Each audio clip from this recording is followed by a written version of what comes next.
Actually cinema release అయిన తర్వాత ఎంత మ్యాసివ్ వేవ్, ఇంత బ్లాక్ బస్టర్ వేవ్ క్రియేట్ చేస్తుందండి.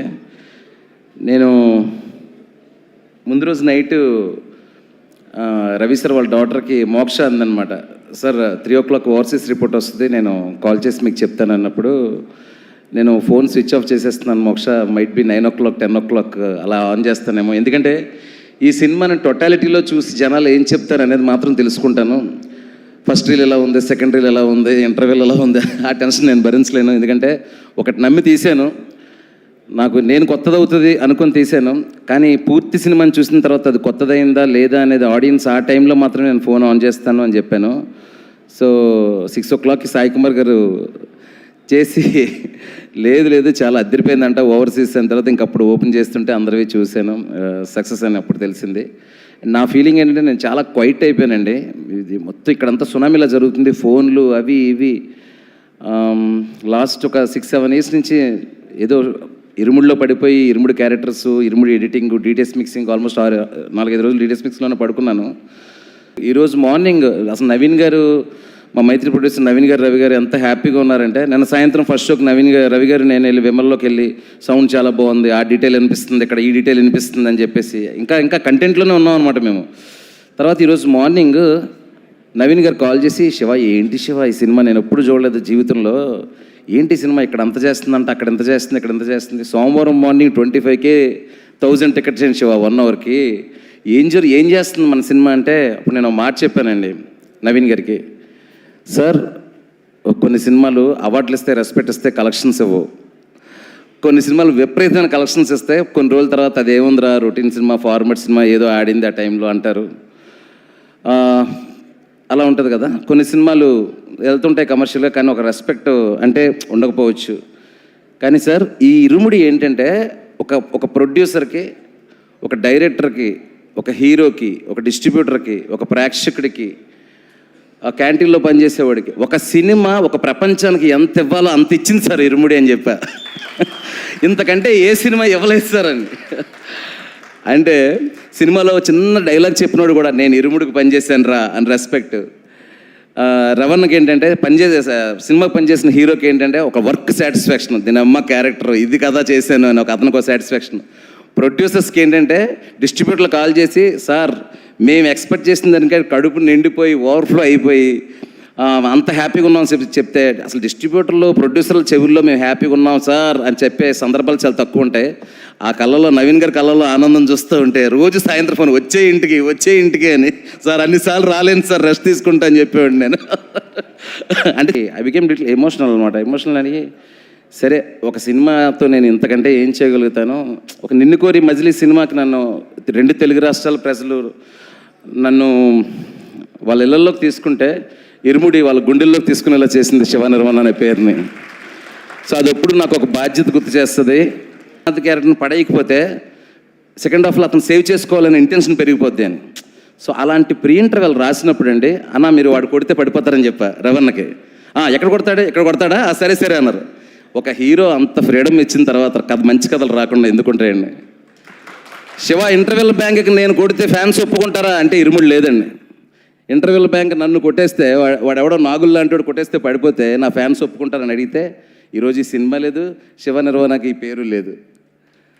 సో ఆ గడిలోంచి బయటకు వచ్చి నేనేమంటున్నానంటే, ఇరుముడి నేను ఎంత కష్టపడి రాసినా, మా అసిస్టెంట్ డైరెక్టర్ దగ్గర నుంచి మేము అందరం 1-10 సార్లు ఎంత జాగ్రత్తగా ఆలోచించుకొని జాగ్రత్తగా సినిమాని చేసినా అండి, సినిమా బిగినింగ్ నుంచి ఎండ్ వరకు అసలు నేను ఏం చేస్తున్నానో, అప్పటికప్పుడు నేను చేసే ఇంప్రూవేషన్స్ ఏంటి, ముందేం చేస్తున్నాను, వెనకేం చేస్తాను, ఏం లేదు. శివ ఇప్పుడు ఏం చేయాలి చెప్పు అండి. లుంగి వేస్తే లుంగి వేసుకున్నారు, షర్ట్ ఇస్తే షర్ట్ వేసుకున్నారు. ఆయన ఇప్పుడు పాపం షర్ట్ ఇప్పరు అన్న, ఇది అయ్యప్ప స్వామి బ్యాక్ డ్రాప్, ఖచ్చితంగా అభ్యక్ష చేసేటప్పుడు షర్ట్ ఇప్పేయాలంటావా శివ, ఇప్పేయాలన్నా షర్ట్ విప్పాడు. వాట్ నాట్ అండి, అన్నీ చేశారు సినిమా కోసం. సో ఈ ప్రాసెస్లో కథ అంతా అయిపోగానే ఈ కథకి ధ్వజస్తంభం ఎవరు అంటే ఒకే ఒకరు, సాయి కుమార్ గురుస్వామి క్యారెక్టర్. త్రినాథ్ లాంటి తుఫాన్ ఆపాలంటే ఒక శక్తి కావాలి. ఆ శక్తి ఎవరంటే సాయి కుమార్ గారిని మెయిన్ క్యాస్ట్ చేయడానికి కారణం ఆ గొంతు అండి. అద్భుతమైన డైలాగులు ఉన్నాయి, మీరు చూసారు కదండి.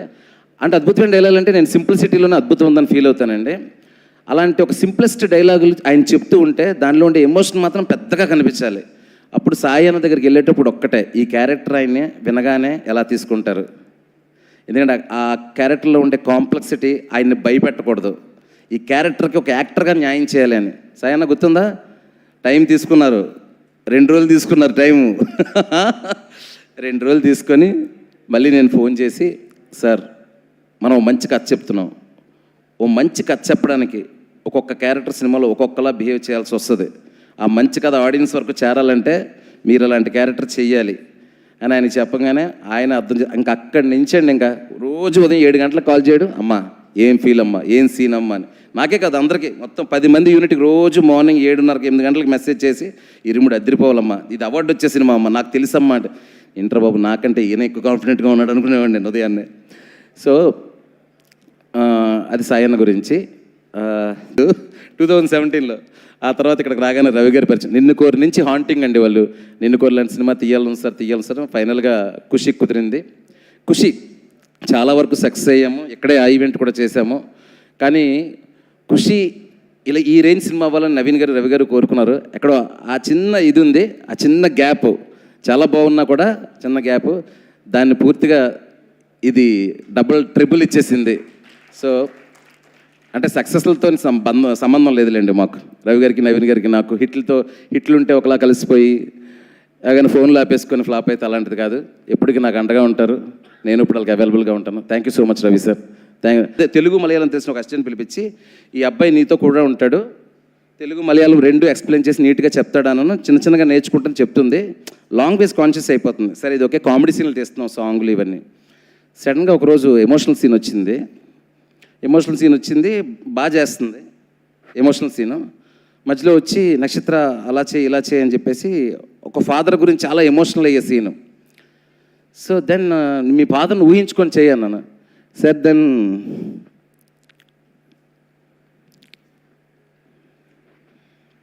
She said I have no father.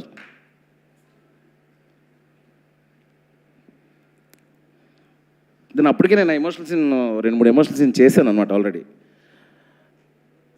Then అంటే నేను అప్పుడు ఎక్కువగా ఎమోషనల్ అయితే తనకు గుర్తొచ్చి తను చాలా ఎమోషనల్ అయిపోతుంది. నేను క్యాజువల్గా చేసి okay no problem, just imagine the situation నువ్వు ఎంత పుల్ చేయగలుగుతావు చేయి అని చెప్పాను.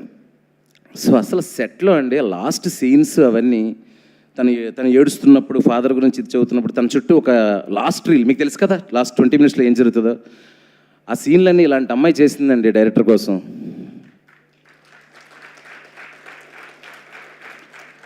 శివ సార్ బాగా చేయండి, మళ్ళీ ఇంకో టేక్ తీసుకోండి, డోంట్ కాంప్రమైజ్ అని చెప్పేది ఎమోషనల్ సీన్స్కి.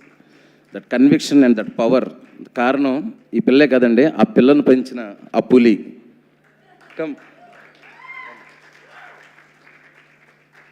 సో 4 సినిమాల్లో క్యారెక్టర్లు చేస్తుందండి.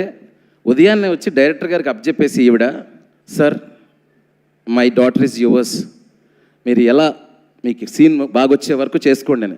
కనీసం సెట్లోకి వచ్చి మా పాపని ఎలా చూసుకుంటున్నారు అస్సలు డిస్టర్బ్ చేయలేదండి. ఎప్పుడు కూడా నేనే అడిగా మీ మమ్మీ ఎక్కడుంది అని. షూటింగ్లో ఒక్కరోజు కూడా మా అసిస్టెంట్లతో కానీ నాతో కానీ ఇది లేదని కానీ అది రాలేదని కానీ, లేదంటే పాపకి వాటర్లో తడపకండి, లేదంటే పాపని ట్యాంక్లో వేయకండి, ఏం చెప్పేది కాదు. అంటే నిజంగా అండి పెంచడం అంటే ఇదండి, బ్రాటప్ అంటే ఇది. So I really proud of Nakshatra and I really proud of you అండి. And you gave so much of contribution to Irumudi, I can't forget. Thank you so much.